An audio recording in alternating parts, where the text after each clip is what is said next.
네, 이번 9월 FOMC에서 파월이 시장을 놀라게 하면서 50bp 금리 인하를 단행하면서 미국 금리가 5%가 됐습니다. 금리 인상 사이클이 인하 사이클로 처음 시작된 게 지금 거의 4년 만입니다. 진짜 코로나 이후로 길고 긴 시간이었고요.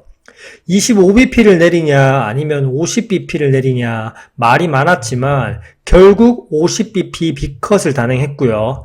이게 호재일까 악재일까 해석이 되게 분분했는데 한번 생각해보죠. 렛츠고!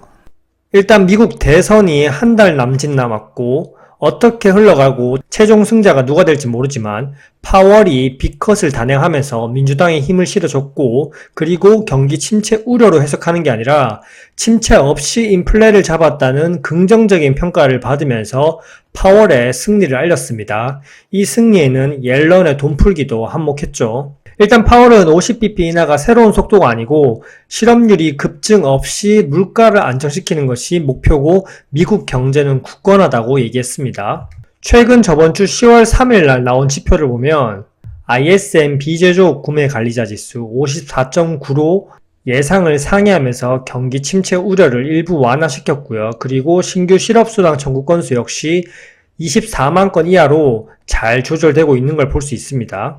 그리고 10월 4일 날 있었던 고용지수, 이게 정말 결정적이었는데요. 비농업 고용지수가 예측치를 크게 상회하면서 25만 4천 건, 그리고 시간당 임금은 별 차이가 없고요. 실업률 역시 4.1%대로 전월 대비 하회하면서 미국 경제가 여전히 강하고 50bp 인하는 이제 필요하지 않다. 이제 앞으로 남은 두 번의 회의에서는 25bp 인하가 거의 확정적이게 됐습니다. 이 지표가 나옴에 따라 지금 2년물이 급등을 하면서 다시 4%대를 넘었습니다.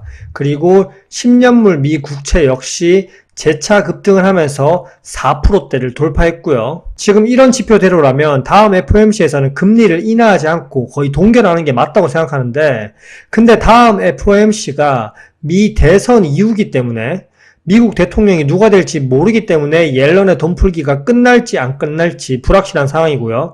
그리고 미 대선 이후 시장이 본격적으로 진짜 지표들이 나오기 시작할 겁니다. 지금은 옐런이 정부 예산을 투입해서 고용을 정말 조절 잘하고 있는데, 제가 유튜브 커뮤니티에 매번 시황을 적는데 여기 시황이 적은 것처럼 옐런이 정부 예산을 투입해서 고용을 정말 조절 잘하고 있고, 다만 한국과 차이점은 미국은 국가 부채를 조절해서 정부 예산으로 경기 지표를 지금 살리고 있는데, 한국은 부동산 더 받들기 위해서 국민들에게 연끌시키면서 개인 부채를 늘리면서 경기를 살리고 있다. 지금 이런 상황입니다. 무튼 미국은 진짜 대단합니다.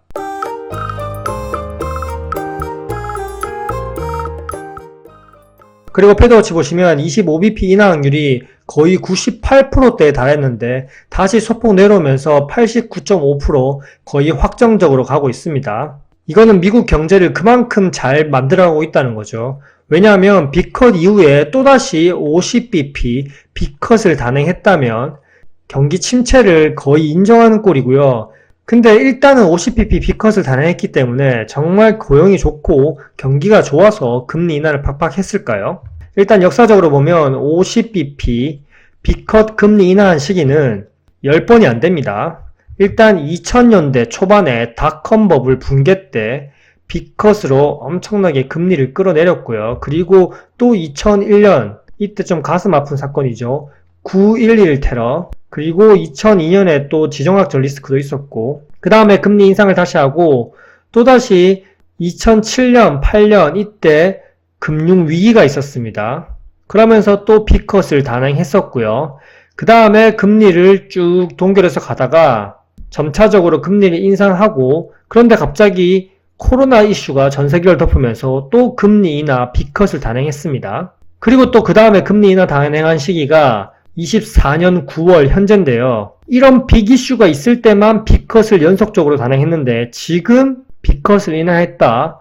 시장은 과거 데이터를 봤을 때 여전히 B컷 인하에 대한 의구심이 있는 상태입니다.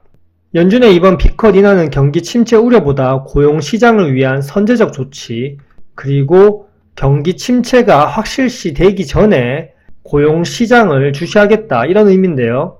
일부 경기 침체를 인정한 것이나 다름없지만 표면적으로 지금 고용 지표도 잘 나오고 있고 B컷 단행 이후에 미증시가 오르면서 그런 우려들을 불식시켰죠.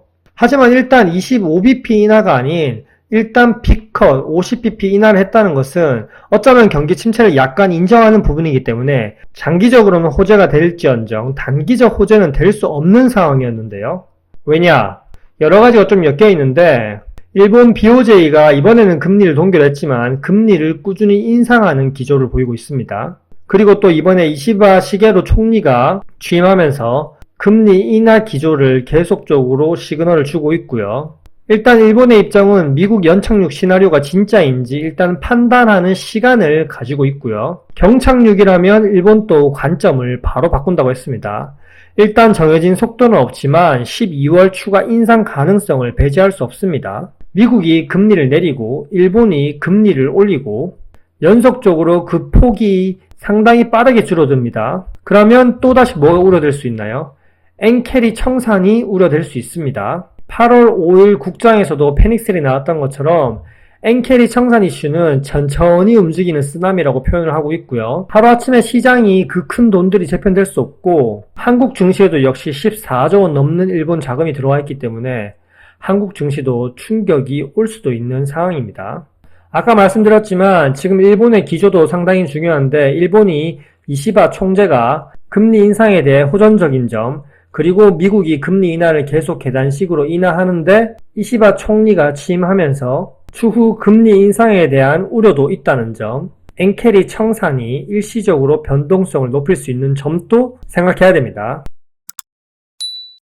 무튼 지금 미 대선이 한 달 남짓 남았습니다. 역사적으로 미루어 봤을 때 50bp B컷 인하는 분명히 전 세계 경제가 흔들릴 때 했다는 것을 기억해야 되고요. 지금 잠깐 미 대선을 위한 눈속임의 지표들인지 그 사실은 미 대선 이후에 고용 관련 지표를 진짜 잘 체크해야 되는 상황입니다.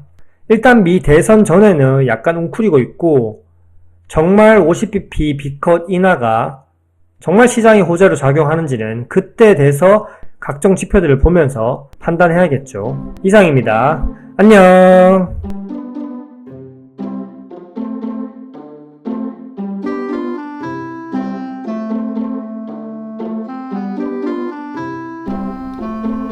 Why?